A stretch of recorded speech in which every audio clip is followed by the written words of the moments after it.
Hi, I'm Dr. Julio Orozco, and I'm the Director of Clinical Training and Field Experience for Nyack College Alliance Graduate School of Counseling. I also serve as an adjunct professor at Georgetown University. I've had a long-lasting relationship with Georgetown ever since my doctoral internship. So a little bit about myself is I'm actually born and raised in the DC area. I was born in DC and have lived in the DC metro area for my whole life, except when I moved away for undergrad. Part of my personal story definitely aligns with my professional story, so I want to share that with you so you could get to know me a little bit more.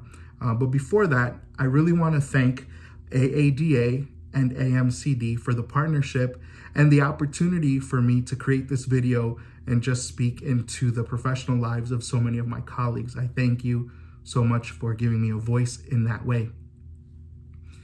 So to get back to how my story aligns professionally, I grew up very much surrounded by the arts and being around culture and music all the time. So when I went to undergrad, I moved away to New York, and I did work in music there. I was a classical trumpet player. This opened the door for me to become a music teacher in different states. And I learned that one-on-one interaction with students and being able to speak into their lives and have positive impact was something that was really life-giving and energizing to me. So as I thought about it, I said, how can I do this in a more direct way? The curriculum kind of can get in the way of that part of the relationship.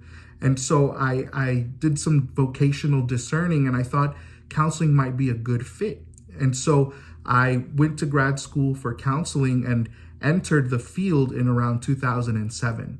And that gave me the opportunity to work with many different diverse populations in so many different settings. And so I've been everywhere from in-home therapy to maximum security facilities, to youths, to higher education.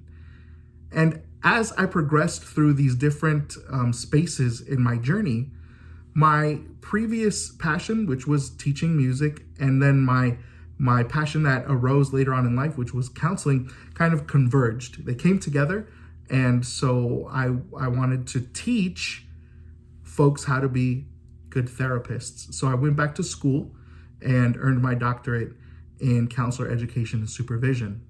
So the reason why I tell my story is because you can hear how my own vocational journey, which was very much informed by who I am and my environment, it sounds weird when I tell folks I started off as a classical musician in New York, and now I'm a counselor and a counselor educator. So this was kind of the foundational piece, just looking at my own story and seeing how vocational choices and educational choices are made and what goes into that. And specifically being part of a marginalized community, I am of Latinx descendants. I am a Latinx male. And so I was thinking about all of this. And as I was working at Georgetown's Career Center, I was able to see the amazing work that they do with the students there and preparing them, and the career fairs and the companies and organizations that their students connect with. This led me to take a look at my own community. And at the time, the Latinx community had the highest dropout rate than any other ethnicity in by far. At that time, it was in the 30%, and over the past decade, it's gone down by 10%, but it's still the lead. And so that's not a good number to be the lead in. Holding that intention with the fact that folks used to say that by 2050, the Latinx community would be the majority, and now that number has dropped down to 2038. And so seeing these things and seeing how this particular community was not even making it to higher ed, where these amazing career fairs and opportunities and vocational avenues are presented, really stirred something in me. And so that's where I've directed my focus and my research. The next question that I want to address here, and I'm asking myself the questions here. Describe the value of multiculturalism in the work you do. One of the biggest pieces is representation. According to the Department of Labor, the highest representation in the Latinx community when I was doing my research was buildings and grounds, housekeeping, and landscaping work. And let me say this, there is absolutely nothing to be embarrassed and ashamed of in these job fields. My parents were custodians at George Mason University and Catholic University. And my sister holds an undergraduate degree from Mason, and I went to Catholic University for grad school in music. And so there's no shame in that. An honest job is nothing to be ashamed of. However, the representation piece plays a big part in folks feeling like they can enter certain spaces, especially when it comes to vocation. And so taking a look at this, the places where the Latinx community has been most underrepresented are the STEM fields. And so this is something that I really am passionate about bridging so that folks can see and hear from others that talk like them, eat like them, think like them in a certain way when we talk about cultural affinity, and to see them in different spaces than we're used to seeing them in order to say, wow, if they can do it, I can as well. And even moving from just representation to exposure, just exposure. I look at my own journey and a lot of the folks that I've interviewed in my research, and just folks just don't even know what's out there a lot of times. From marginalized communities, there's very set paths. And to think outside of that is almost unrealistic in some families and cultures. And so for folks to know, hey, there's such things as Foley artists. Well, what is that? What do they do? Oh, well, they do the sound effects in movies. Wow, I didn't even know that was a job. Things like this, it's representation, it's exposure, and creating that network of folks where you feel that they can get it in order to make these linkages is really important. So some other things that I do in the higher ed space is I will take some of the career counseling services to the spaces where students will naturally be at. So I will go to the Latin House at Georgetown. I will go to Black House at Georgetown. I'll go meet folks at CMEA, which is the Center for Multiculturalism, Equity, and Access. And I'll go to where the students frequent that I'm trying to reach and target, and make my services available there. So I don't silo myself in the office. The other thing that we do is we hold, we call them chat and chews, which is informal meetings. You bring your bag lunch, and we'll talk about the cultural capital pieces as far as networking, salary negotiation, how do you prepare for an interview, and all of the questions that come with that when you come from marginalized communities, and the unspoken pieces, and being able to engage with the Du Boisian double consciousness, which is now called code switching, when you do that in professional settings. And so these are some of the pieces that I'll offer as far as the value of multiculturalism in the work that I do. What role does social justice play in my work?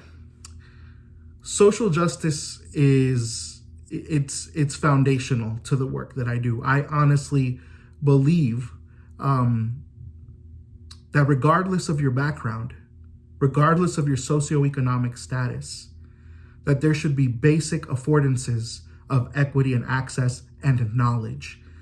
And then, of course, there is a personal responsibility aspect in once I have inroads, once I'm connected to resources, once I am aware or have been educated in options that I have, then I can say there truly is volition here. Now I can say there truly is agency here.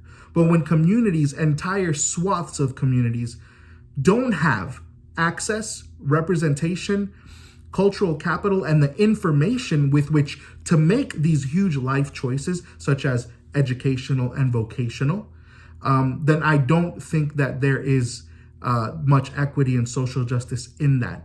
And so what I do is I want to elevate those pieces, inform those pieces, that people from marginalized communities would be able to have that agency when it comes to education and vocation. I don't think that socioeconomic status should be a reason why someone cannot pursue a given vocation. There are other pieces that weed people out just by nature of a program, rigor, etc. But I don't think that information and access should be one of those. And those are huge social justice pieces that I personally am involved with. Why is it important to consider lifespan development when working with the clients that you serve? I love this question because I mentioned the amazing career fairs that I've been able to be a part of in different higher ed spaces. But one of the things that comes to mind or that clicked for me was these were being held in undergrad. It assumes just to be in the room with these employers, you had to have graduated high school and gotten into college. The research has shown that if in middle school, there isn't a certain drive and passion and focus or compass towards completion, that the dropout rate goes up, right? And so with the previous information that I already shared about my own community, I realized we need to have these conversations sooner. We need to talk about FAFSA sooner, how you fill it out. We need to talk about taking out private loans sooner. We need to talk about vocational options sooner. We need to talk about all of these pieces that are salient in what we later see the product of. We need to bring the process in way sooner for everyone, but marginalized communities specifically. And so one of the things that I'll say here is if we teach to the margins, we do the greatest service as counselor educators. The folks that are in the middle of the bell curve, they're going to get it anyways. But when we teach to the margins, that is when we have greatest impact, especially for those that are lacking the access of which I speak on. Two of the other pieces why I think lifespan development is huge, especially when we're talking about this career and vocation space, is the incoming freshman class around 2017, 2018. The projection for them was that they had a 50-50 chance of living to 100. So when we think about that, we realize that we're not just preparing students for that first job out of college, but potentially for the 11th or 12th job. We're potentially preparing them to reinvent themselves many times over for positions that don't even exist right now. I mean, Facebook didn't exist 20, 25 years ago. And so the people that are right now in the C-suite management, there's no way that they could pick a major that was going to say whatever role for Facebook. And so it's being able to give folks the tools that will help them to reinvent themselves and continue to reinvent themselves and have that agency as they move forward throughout their lifespan. The other one is just even from sharing my own story, how I transitioned from one field into another field that seems completely unrelated. When we take a look a little deeper, they're not that unrelated, but even beyond that, it's equipping folks and empowering folks at any stage of their life to be able to have that agency, to enact that volition and say, I'd like to make a pivot here in a career way. And knowing how volatile things can be in the job market, that skill and being able to do that and to be able to reinvent and to retell your story and to be able to find good lateral movements is a huge skill at any point in the lifespan. And lastly, what are some concrete examples that demonstrate how you incorporate multiculturalism as a counselor, an educator, a researcher, and as a supervisor? I think I've answered some of these in my previous answers, but I do incorporate multiculturalism as a counselor. And first of all, I identify as a Latinx male. My pronouns, he, his, him, and letting folks know. One of the joys that I have is when I receive letters or emails from students from marginalized communities saying, Dr. Orozco, it was great to come to the Career Center or come to your office and know that you're a Latinx guy, that you get my struggle a little bit. It was nice to see a familiar face. It was nice to see someone there with your last name. It was great to be able to greet you in Spanish. So the first thing that I'll say is I bring my whole self to the space unapologetically. This is who I am, and this is where I am, not just as a self-serving kind of way, but this is who I am and where I am with others and for others.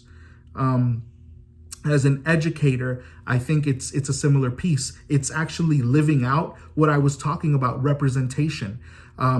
I can't tell you, especially when I transitioned to work in Manhattan, the amount of Latinx students that would just come and talk to me and say, is wild. I've only seen 1 or 2 profs in the whole school that are Latinx, and just being that representation in the flesh, right, in vivo. As a researcher, I mentioned earlier about teaching to the margins, but also researching in the margins. We have a lot of information as far as education and vocation goes in the literature, but it's focused on Chicanos and it's focused on those of Puerto Rican descent. The research is about 80% in those subcultures, in those within groups. But there are so many other Latin American countries, cultures, expressions, and nuances that we need to, as researchers, shine the light on, to dig the information, to provide information then that can benefit these communities. And then as a supervisor, I am really adamant about the blind spots. What are my blind spots? I want to continue learning and sharing that with my supervisees, and that parallel process, right? That isomorphism, and for them saying, you have blind spots too. Where can we conceptualize this through multicultural lens? How might these elements or pieces, or as you conceptualize cases, how can we take a look at these through multicultural lenses? So thank you so much for the opportunity to share a little bit about my heart and my work. And I look forward to connecting with you. I'll provide my email, and I look forward to having conversations with my colleagues.